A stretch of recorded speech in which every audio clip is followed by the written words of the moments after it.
more close, okay. In the previous presentation, Greg showed the importance of thickening technology, so water recovery, tailings management, and process performance. So my presentation is now going to the next step, as we are looking not only for new installations, also existing installations. Yeah.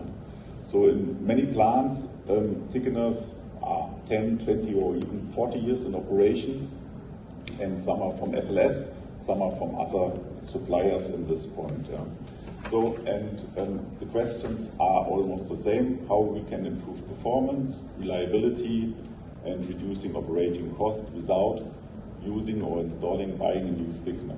So this is where we as FLS from service side, upgrades and retrofits can create for the customers somehow real value.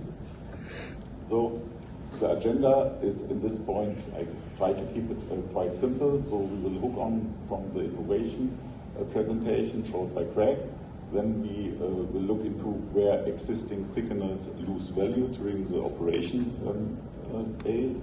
Then I will, after that, show you what FLS can do and provide as solutions from aftermarket side, and how we then schedule or design such a project to execute it in real life. Yeah. So from innovation to installed base performance, so the previous presentation showed what good thickening technology can achieve, and now we are discussing how we bring this know-how into existing installations to see what we can do when you have thickeners installed, and even if the thickeners are non-FLS thickeners. So of course we are able to support this in many cases. Yeah. So the key message of this slide is quite simple, because thickener does not create value when it's installed. Yeah, it's create only value when it's performed on a daily basis. Yeah, so the questions are always more or less the same. Yeah, can I recover more water? Can I increase the underflow density? Can I reduce flocculant consumption? Can I avoid torque trips, which is reducing my maintenance risk, and to reduce unplanned shutdowns on the existing asset? And how can I extend the lifetime on the existing asset? Yeah, with some probabilities and possibilities we can show you later on this during this presentation. So what we are doing from FLS aftermarket, we are trying to identify the potential what you have on the site installed, and to quantify it and to bring it in a retrofit concept, and to discuss it with you, okay, about the potentials, what can be achieved in regards of improvement. So the important point at this stage is that we are not trying to sell you just only steel, yeah, rake arm or feed well, new feed well or new drive head, that we are trying to look at the complete system as a process item, and to bring out there more value for you in the operation basis.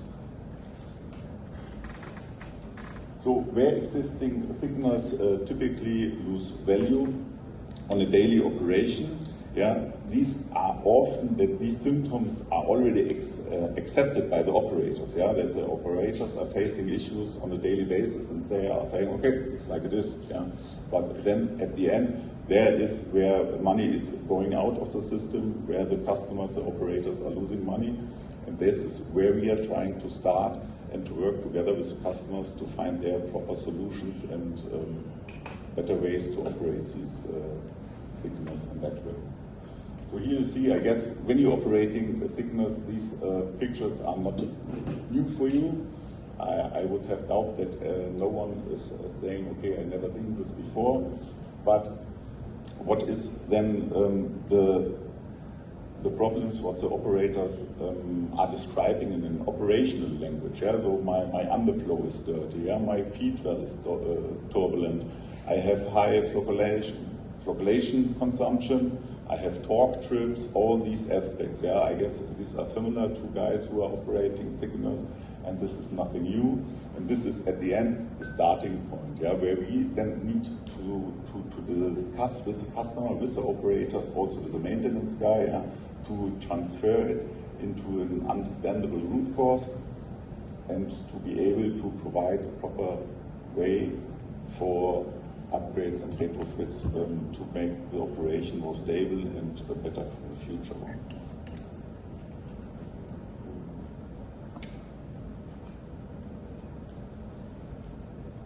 And for this, we are grouping the approach into 3 different columns, you can say, that you have somehow feed system, brake mechanism, and controls. Yeah. Okay. So for the feed system, this is somehow important to understand what's going on inside. Where is the dilution correctly? Is the mixing zone correctly? That we are not destroying the flocculant and so on. Then we can have a look on the brake mechanism itself. Yeah.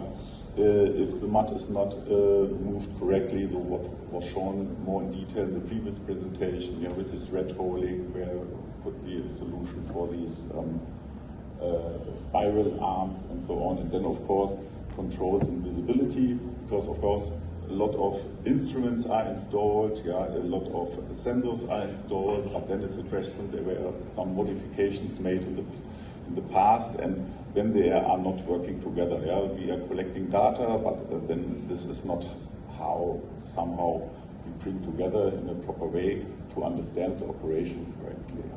So, as I mentioned before, so we are not just looking to sell spare parts or just steel. We are always trying to look at the complete system to understand what's going on, because sometimes there were made some modifications in the past. Over the long period of time, decades, the signals are in operation. And then maybe even there were implemented some additional feed pipes where no one knows what actually is going on, and the guys who made this modification and these modifications at all are not recorded properly and is not visible anymore for the current operator to available.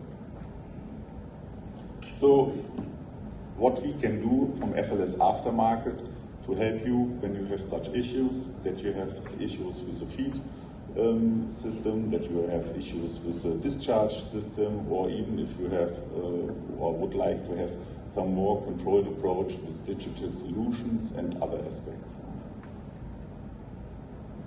So therefore we transferred from these hard facts, feed well, rake arm and instruments in these overall capitals, that we are saying, okay, we can look for the process itself, yeah, we can look for the mechanical components which are installed at the Sigma, and then we can have some digital add-ons, what we can provide, and discuss some solutions about it. Yeah.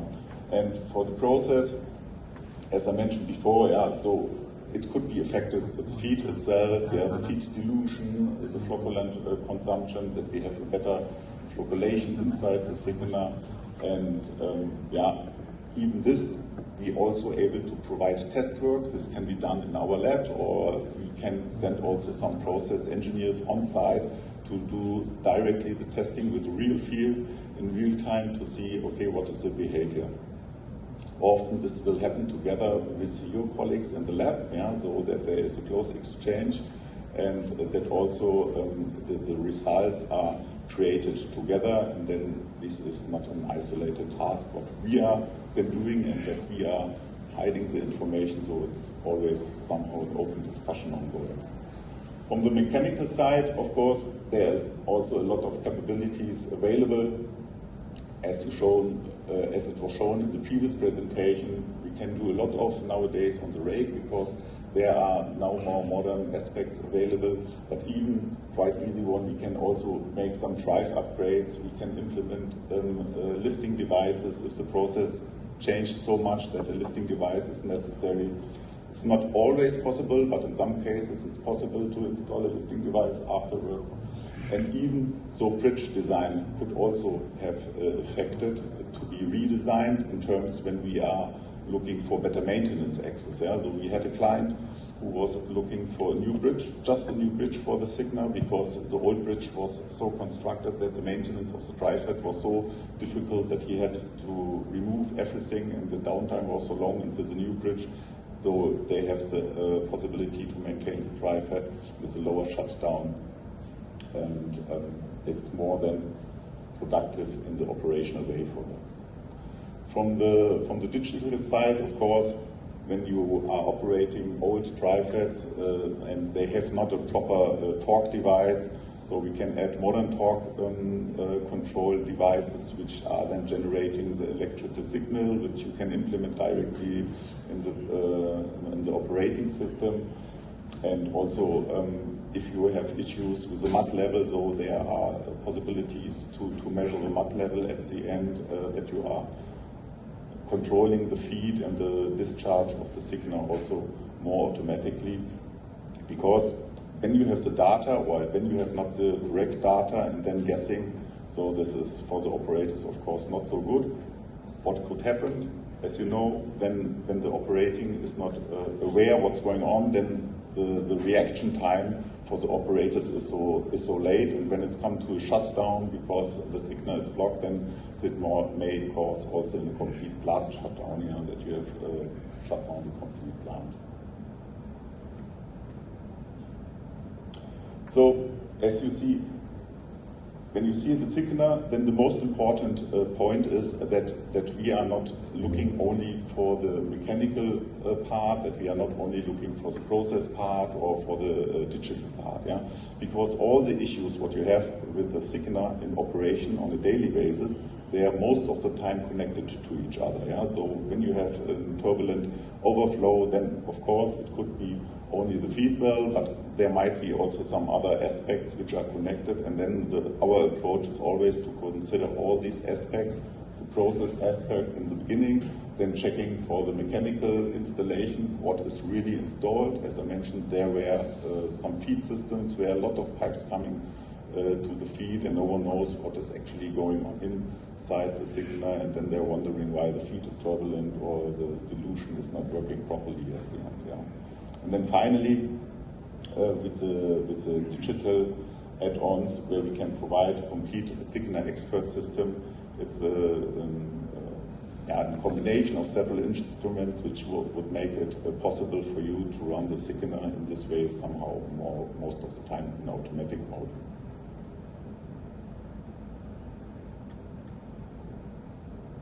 So these are some typical issues when you are operating a thickener, and just showing the logic behind. Yeah? So when we are talking about dirty overflow or low density, then it might be a possibility to look on the feeding system, on the dilution system, and which value we can create. Yeah? So we would have then better flocculation, maybe clearer overflow, and higher water recovery, and reduced flocculation, which results at the end in a hard fact that you are saving money.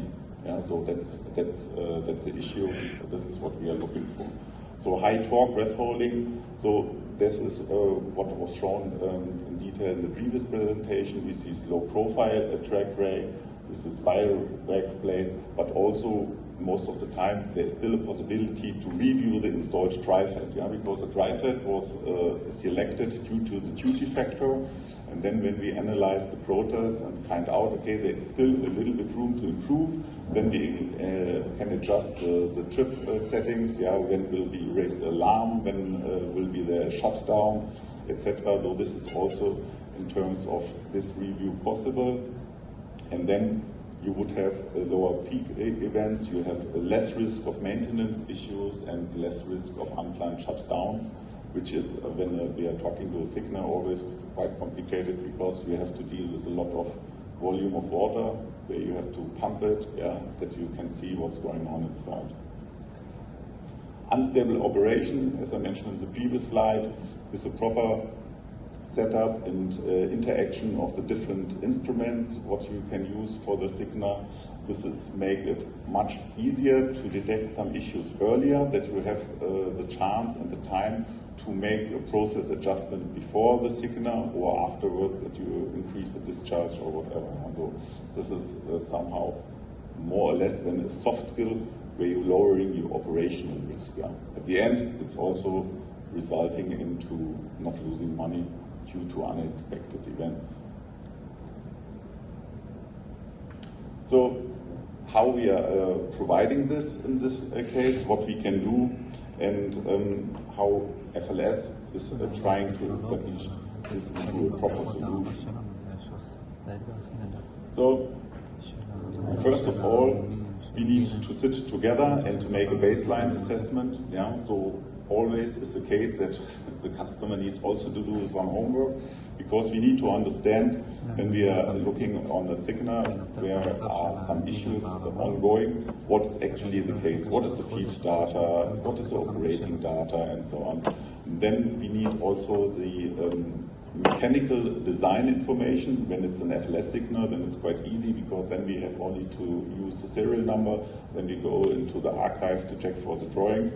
So if it's a non-FLS thickener, then we would need then somehow the general arrangement drawings, which you usually have on site inside the manual, and then we can start working on it. Yeah?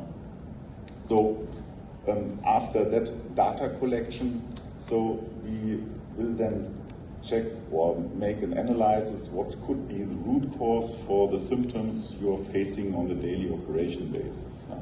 So that we will have then an audit together on site, yeah, where we first of all checking the mechanical installation. Then our process guys are reviewing the process data in this point to make somehow a retrofit concept together with the customer, always as an exchange to see, okay, these are the steps what we can approve from customer side to go further. Yeah?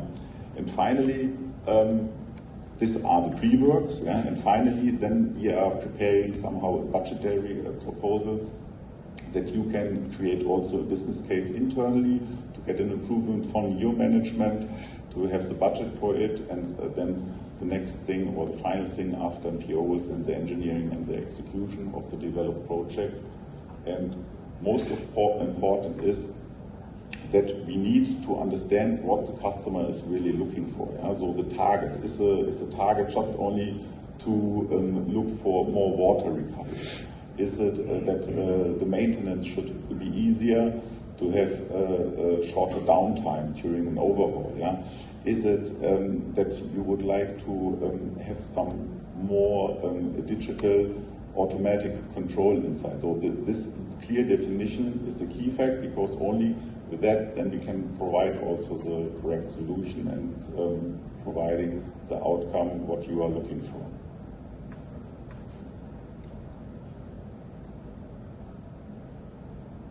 So as I mentioned, feed flow, feed density, trends, all this information, this is important that we are able to get this information from customer side and to have this as a step-by-step analysis.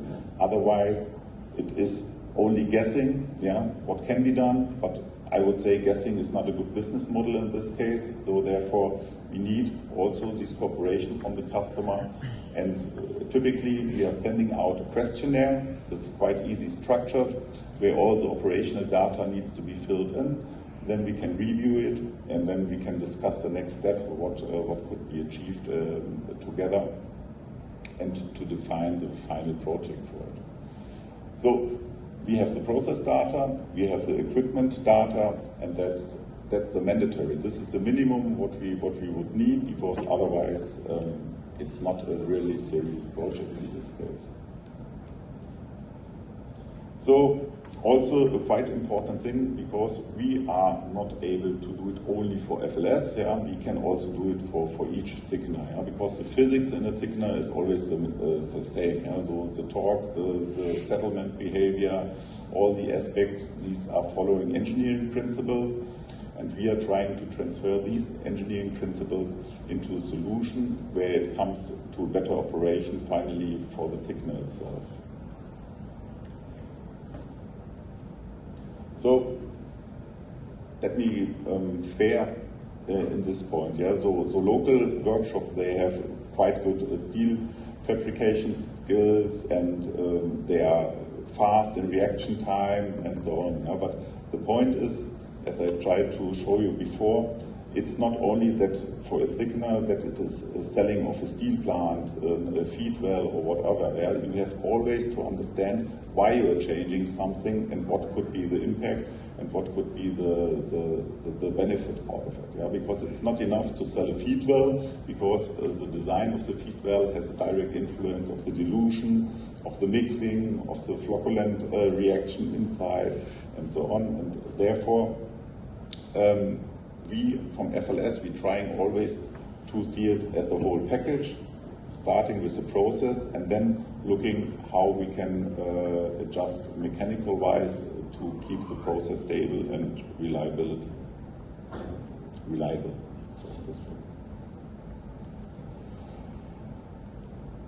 So, and therefore,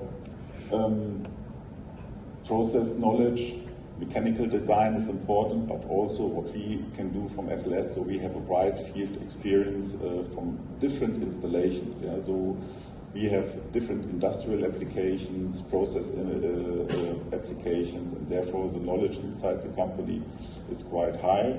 And also what is important, because unfortunately I was last week on site, and then there was a customer saying, okay, we have IMCO thickeners, but he was not aware that IMCO is also FLS. So Dor Oliver and IMCO, these are the former brands which were the products sold individually, but this is now of course fully integrated in FLS. Now we are talking only about FLS, but behind, from the legacy standpoint, are the Dor Oliver and IMCO installations available. When we are talking installations over 20 years old, then it's most of the time Dor Oliver IMCO installations, which are now the FLS installations.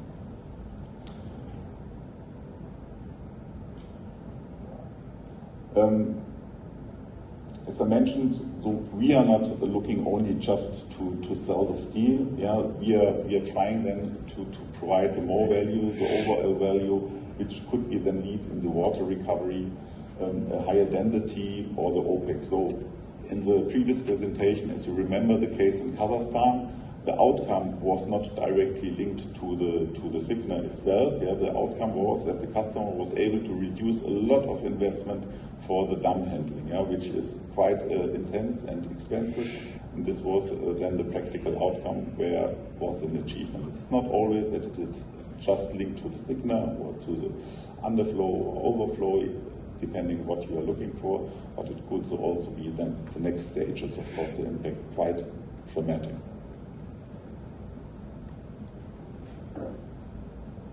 So what you can do after the seminar, doing a check inside, and just always, this is my personal core recommendation, when you have a case, always think in the beginning small. You are not looking for the overall picture, just identify where you have an asset, where is an issue, and then on this we can develop together something to make it happen, yeah, and out of this we can grow and have then an overall approach for the complete plant maybe, yeah. And for this is the questionnaire. You see, this is 1.5 page. This is the initial step, what we need to do from customer side to be filled out, to gather the information. This is a small homework, but I guess all the process engineers, they are quite keen to fill it out. And then starting on this, we can create it, as I described it before, step by step. And of course, it is not often the case that still already mechanical modification is required. It might be then only the result that the process optimization is already enough to stable the process or whatever. Yeah? But of course, it could also be lead into an overall retrofit concept where we're saying, okay, we are just only using the tank and all the other things will be new.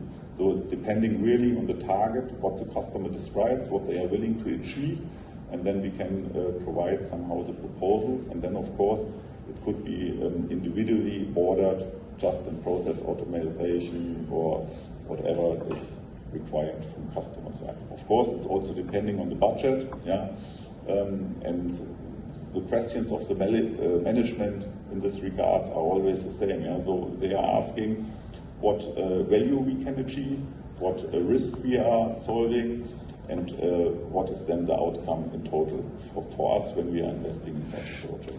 And this is how we try also to, together with the customer, to create proper answer. So that's a initial execution of such a project, and starting of such a project is successful. So as I mentioned, yeah, so the step-by-step approach also reduces the risk, yeah, that we are not starting with the second step before we do not know, okay, what actually we would like to achieve. And therefore, the positive and the best way is to select a single asset in the beginning, then check what data is available. Then we will have together with the customer a screening, a site walk down, a mechanical check. Then maybe if it's required, we can do some lab tests on site, or we can do lab tests in our laboratory. And then we can create out of these results together a retrofit concept to make a complete approach for this target we are achieving. So I hope this makes clear that we are not running blind and just trying to sell our customers steel. So for us, a thickener is not just only a list of spare parts. Yeah, when you're coming, I would like to have a new drive head. Yeah, then of course our question is why you are looking for a new drive head. What is the reason why you are looking for a new drive head? Is it just only maintenance? When you're looking for a new drive head, what can be done that you can improve your capacity or the performance of the thickener? Yeah? So this is something what we are always trying to develop together with the customer, because this makes a difference. Yeah, this makes a difference in the lifetime of the thickener. And as you know, a thickener is not just an asset which is operating 5 years. It's a really long-lasting asset. And when we are talking about operation time 10-15 years, and there is not performing well, then you are losing over the time a lot of money. Maybe day by day only a small portion, but due to this lifetime, this will be quite big. And therefore, we are always looking for this as a complete system and not isolated on the mechanical parts or the process parts. So that's from my side. I hope I make it clear how we structure these kind of projects and what we would like to achieve together with the customer. And so, if any questions, so I'm